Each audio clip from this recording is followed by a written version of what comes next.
Les Jeux olympiques sont rongés par la corruption. Et cela donne un avantage aux régimes autoritaires.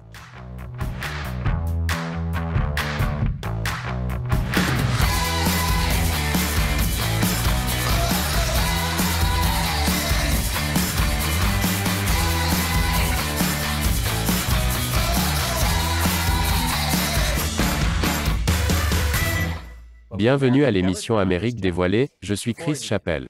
Avant de commencer, je dois vous avertir que YouTube désinscrit secrètement des gens et pourrait ne pas vous informer des nouveaux épisodes. Vérifiez donc que vous êtes toujours abonné et revenez chaque mardi, mercredi, jeudi et samedi pour voir les nouveaux épisodes, même si vous ne recevez pas de notification. Le CIO, le Comité international olympique, est le groupe qui organise les Jeux olympiques depuis plus de 100 ans. Même avec une pandémie mondiale, le CIO a fait avancer les Jeux olympiques de Tokyo après seulement un an de retard, malgré l'opposition de la majorité des Japonais. Le CIO a déclaré que rien d'autre qu'un Armageddon ne pourrait l'arrêter. Le CIO fait également pression pour que les Jeux olympiques d'hiver de Pékin aient lieu l'année prochaine. Et je ne pense pas que les camps de concentration de la Chine les convaincront de les arrêter. Pas plus que la pression internationale croissante pour boycotter les Jeux olympiques de Pékin en raison du génocide. La nouvelle devise des Jeux olympiques est « plus vite, plus haut, plus fort, ensemble ». Ce qui, premièrement, donne l'impression qu'ils se moquent des Daft Punk. Et deuxièmement, le génocide de la Chine n'est pas quelque chose que nous devrions faire plus vite, plus fort ou ensemble. Et si vous vous demandez, pourquoi le Comité international olympique voudrait-il travailler avec des régimes autoritaires comme la Chine? Eh bien, il s'avère que le CIO est follement corrompu. Et il contribue depuis longtemps à remettre les Jeux entre les mains de dictateurs puissants. La corruption au sein du CIO est endémique, un manque total de transparence et de responsabilité. Selon un professeur de l'Université du Pacifique, le CIO est, sans doute, l'infrastructure sportive la moins responsable au monde. La Fédération féminine de lutte dans la boue du nord de San Juana a l'air tout à fait propre. Selon le directeur de l'Institut mondial pour les organisations sportives responsables, le CIO est une société transnationale, par essence, avec une particularité. Elle est autogérée, autorégulée et autonome. Depuis quand une société transnationale n'ayant aucun compte à rendre a-t-elle fait quelque chose de mal? Les pots de vin sont devenus une pratique assez courante au sein du CIO. Plus d'un pays aurait obtenu l'organisation des Jeux olympiques grâce à elle, y compris les Jeux olympiques de Tokyo de cette année. Lors d'une enquête sur le dopage russe pendant les Jeux olympiques de Sotchi en 2014, les procureurs français ont trouvé des preuves de corruption liées aux Jeux olympiques de Tokyo en 2020. Tout est lié à ce type, Lamine Diack. Il était à la tête de l'Association internationale des fédérations d'athlétisme. C'est la plus grande fédération de sport olympique. Et il a utilisé sa position pour des affaires louches. D'abord, les procureurs français ont allégué que lui et ses associés ont sollicité environ 4 millions de dollars de la part d'athlètes soupçonnés de dopage en échange de la dissimulation de cas positifs. Et d'accepter des pots de vin pour « verrouiller » les votes africains en faveur de l'organisation des Jeux olympiques de 2020 à Tokyo. Ces pots de vin ont été versés grâce au chef du comité olympique japonais, Tsunekazu Takeda. Comme son père avant lui, Takeda était également membre du CIO.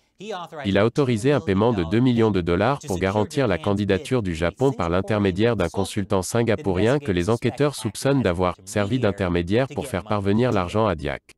C'est pourquoi Takeda a été accusé de corruption en France, et a ensuite démissionné dans la honte. Les choses ont encore empiré pour Diack, qui acceptait des pots de vin de ce genre depuis des années. Il a été envoyé en prison. Mais ceci ne fait que gratter la surface de la corruption de taille olympique aux Jeux olympiques. Plus d'informations après la pause. Bienvenue à nouveau. Le CIO, le Comité international olympique, a une longue histoire de corruption. À l'époque où le Japon était candidat aux Jeux d'hiver de 1998, la ville de Nagano a inondé de cadeaux les membres votants du CIO, dépensant 22 000 dollars par membre dans sa quête de 62 votes du CIO. Les responsables de Nagano ont également brûlé des documents retraçant la candidature aux Jeux olympiques de 1998. Par courtoisie, envers les membres du CIO, ils ont offert des vins et des dîners. Selon un fonctionnaire clé du comité de candidature olympique, les responsables de Nagano craignaient que si les documents étaient rendus publics, cela pourrait causer des désagréments aux membres du CIO. Nous ne le voulions pas. Je me demande quel genre de désagrément. Quoi qu'il en soit, ça a marché. Nagano a obtenu les Jeux olympiques. Mais vous savez, les pots de vin prennent de nombreuses formes. Pour les Jeux de 2000, les officiels de Sydney ont offert de l'argent. Le leader de cette candidature, John Coates, ne l'a pas seulement admis, mais il est maintenant vice-président du CIO. On peut dire qu'il a gagné une médaille d'or en échouant. Et n'oublions pas Salt Lake City en 2002. L'odeur du scandale imprègne les Jeux de 2002 et le Comité international olympique se démène pour rassurer tout le monde en faisant le ménage dans ses affaires. Des choses inconvenantes se sont produites sans que nous ayons jamais de fait. Personne n'a eu le courage de dire « Voici le registre, voici ce qui s'est passé et maintenant nous le savons et nous pouvons prendre des mesures ». Le scandale a commencé le mois dernier. Des accusations selon lesquelles Salt Lake City aurait soudoyé certains membres du CIO en leur offrant de l'argent, des cadeaux et peut-être même les services de prostituées afin d'obtenir les Jeux de 2002. Salt Lake City, célèbre pour le ski, les Mormons et les prostituées. En 2004, le chef du CIO impliqué dans le scandale des pots de vin de Salt Lake City a été emprisonné pour, devinez quoi?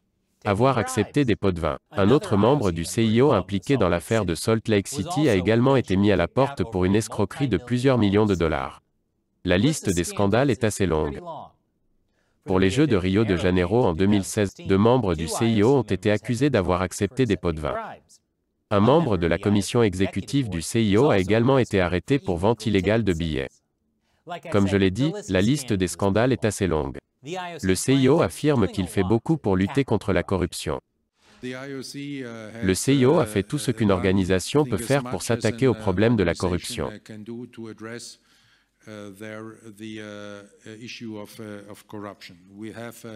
Nous avons mis en place toutes les règles et tous les instruments pour combattre la corruption avec une tolérance zéro.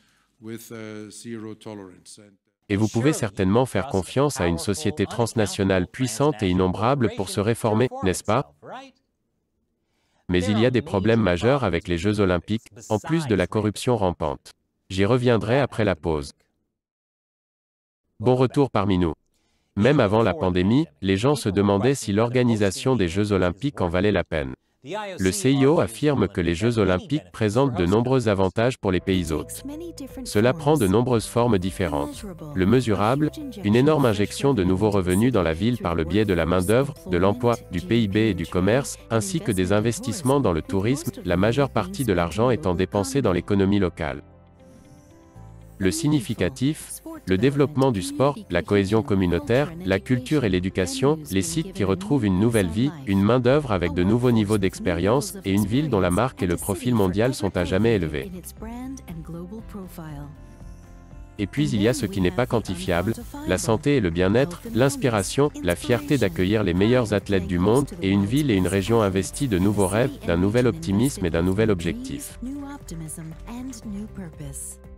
La réalité, cependant, est un peu différente. Il s'agit de stades abandonnés dans le monde entier, tombés en ruine, jonchés de débris et de métal rouillé. Et les Jeux olympiques sont souvent le contraire d'une vache à lait. En effet, les coûts liés à l'organisation des Jeux olympiques dépassent généralement de loin les prévisions. Selon des chercheurs de l'université d'Oxford, tous les Jeux olympiques depuis 1960 ont dépassé le budget de 172% en moyenne. Cela en fait, le dépassement le plus élevé jamais enregistré pour un type de méga-projet. Les coûts élevés expliquent pourquoi les démocraties occidentales hésitent à dépenser l'argent des contribuables pour les Jeux olympiques. Et c'est pourquoi beaucoup se sont récemment retirés du processus de candidature, comme l'Italie, les États-Unis, et même la Hongrie. Le nombre de candidatures pour les Jeux de 2024 était si limité que le CIO a attribué aux 2 seules villes restantes, Paris et Los Angeles, les Jeux de 2024 et 2028 en même temps. C'est assez embarrassant pour le CIO. Mais l'absence de concurrence est une bonne chose pour les États autocratiques comme la Chine. Dans le cadre de la candidature à l'organisation des Jeux olympiques d'hiver de 2022, au moins 5 villes hôtes potentielles, toutes des démocraties occidentales, se sont retirées du processus de candidature, ne laissant que les villes notoirement non démocratiques comme Pékin, en Chine, et d'Almaty, au Kazakhstan. Le CIO est définitivement d'accord pour permettre aux autocrates d'accueillir les Jeux olympiques. Contrairement aux démocraties, les autoritaires peuvent mobiliser plus facilement de l'argent et des infrastructures, et ils n'ont pas à craindre que les contribuables en colère les éjectent du pouvoir. Selon une étude de Current issue in Sport Science, le maintien de bonnes relations de travail avec les gouvernements autoritaires aide le CIO à assurer l'avenir de sa principale source de revenus, les Jeux olympiques, et donc à assurer son propre avenir. Le CIO ne fait pas que traiter avec des autocrates. Il agit aussi comme tel. Voyant à quel point le bassin de soumissionnaires se réduit, le CIO a modifié son processus de décision pour les pays hôtes dès 2019.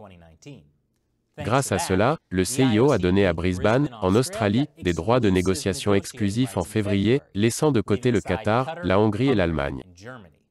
Et quand vous êtes autorisé à vous présenter sans opposition, devinez qui gagne? Beaucoup soupçonnent un jeu déloyal, d'autant que le vice-président du CIO, John Coates, est également à la tête du comité olympique australien. Rappelez-vous, c'est lui qui a offert de l'argent au CIO en 2000. On dirait bien qu'il a conçu la feuille de route qui a conduit à la sélection de Brisbane.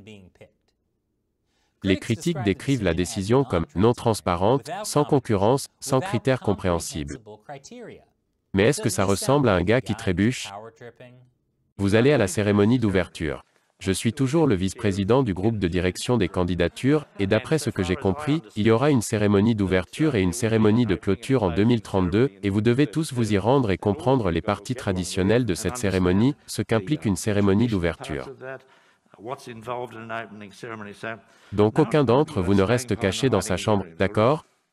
Ouais, on ne peut pas se cacher des Jeux olympiques. Ils vous trouveront, peu importe où vous vous cachez. Donc il y a beaucoup de corruption au Joe, et je n'ai parlé que du CIO. Je n'ai même pas parlé des problèmes des Jeux olympiques, comme le dopage illégal. Par exemple, si les athlètes russes sont toujours autorisés à participer aux Jeux olympiques sous l'égide du Comité olympique russe, l'interdiction olympique de la Russie est-elle une farce? C'est un tout autre sujet. D'un autre côté, beaucoup de gens aiment les Jeux olympiques. Au mieux, les Jeux olympiques nous rappellent la valeur de la réussite et de l'esprit sportif. Ils créent des moments qui rapprochent le monde, comme lorsque ces deux sauteurs en hauteur ont remporté la médaille d'or à égalité. Les Jeux olympiques eux-mêmes peuvent être un rappel de notre humanité partagée, que nous ne sommes pas si différents après tout. Si seulement cela pouvait se produire sans une organisation corrompue qui travaille avec des régimes autoritaires. Alors qu'en pensez-vous? Les Jeux olympiques valent-ils la peine d'être organisés compte tenu de leur coût élevé et de leur corruption massive? Laissez vos commentaires ci-dessous. Encore une fois, je suis Chris Chappell, merci de regarder Amérique dévoilée.